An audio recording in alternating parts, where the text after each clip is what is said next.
India വിടാനുള്ള ശ്രമത്തിനിടയിൽ 48 ബംഗ്ലാദേശി നുഴഞ്ഞുകയറ്റക്കാർ ബംഗാൾ അതിർത്തിയിൽ പിടിയിലായി. പശ്ചിമ ബംഗാളിൽ തിരഞ്ഞെടുപ്പ് കമ്മീഷൻ വോട്ടർ പട്ടികയുടെ പ്രത്യേക തീവ്ര പരിഷ്കരണം നടപ്പിലാക്കാനുള്ള ശ്രമങ്ങൾ ആരംഭിച്ചത് ബംഗ്ലാദേശി നുഴഞ്ഞുകയറ്റക്കാരിൽ കനത്ത ആശങ്കയാണ് സൃഷ്ടിച്ചിട്ടുള്ളത്.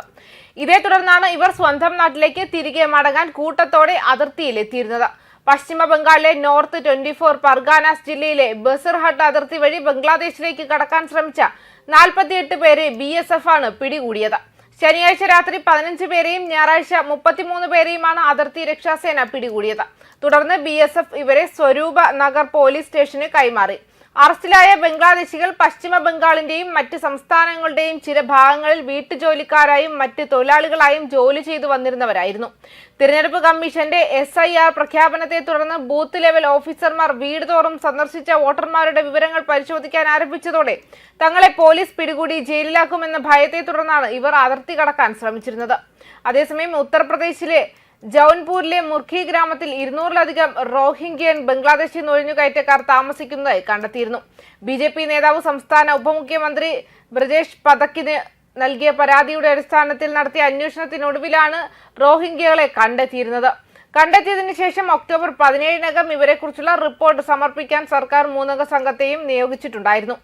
ഈ റോഹിംഗ്യകളെ നാടുകടത്താനുള്ള നടപടികൾ ഉടൻ ആരംഭിക്കുമെന്നാണ് അന്നത്തെ റിപ്പോർട്ടിൽ വ്യക്തമാക്കിയിരുന്നത്. മുസ്ലിം ഭൂരിപക്ഷ ഗ്രാമമാണിതെന്ന് മേഖലയിലെ മുൻ BJP MLA ദിനേശ് ചൗധരി പറഞ്ഞിരുന്നു. മുഹമ്മദ് സാദിഖ് എന്നയാളാണ് ഗ്രാമത്തലവൻ. തന്റെ രാഷ്ട്രീയ അജണ്ട മുന്നോട്ട് കൊണ്ടുപോകാനും വോട്ടർ അടിത്തറ ശക്തിപ്പെടുത്താനും വേണ്ടി മുഹമ്മദ് സാദിഖാണ് നുഴഞ്ഞുകയറ്റക്കാർക്ക് ഇവിടെ താമസ സൗകര്യം ഒരുക്കി നൽകിയതെന്നാണ് റിപ്പോർട്ടുകൾ വന്നത്.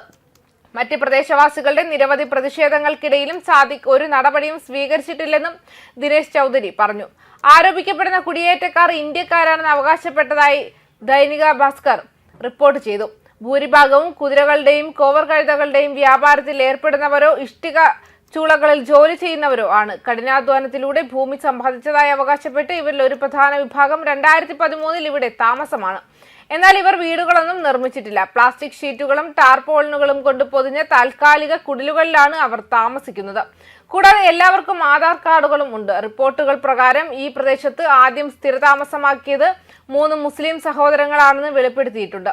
കാലക്രമേണ അവരുടെ കുടുംബവും ബന്ധുക്കളും വളർന്നു. നിലവിൽ അവർ 26 ബിഘായിൽ കൂടുതൽ ഭൂമിയിൽ കൃഷി ചെയ്യുന്നു. ഭരണകൂടം ഇക്കാര്യം ശ്രദ്ധയിൽപ്പെട്ടതിനെ തുടർന്ന് രഹസ്യാന്വേഷണ ഏജൻസികളും ജാഗ്രത വർദ്ധിപ്പിച്ചിട്ടുണ്ട്. മാത്രമല്ല, സംസ്ഥാനത്തെ നുഴഞ്ഞുകയറ്റ വിഷയത്തിൽ കോൺഗ്രസിനെയും RJDയെയും വിമർശിച്ച് പ്രധാനമന്ത്രി രംഗത്തെത്തിയിരുന്നു.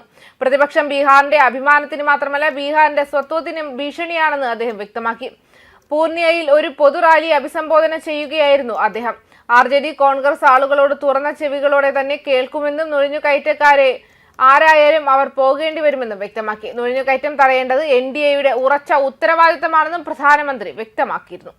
ന്യൂസ് ഡെസ്ക് കർമ്മ ന്യൂസ്.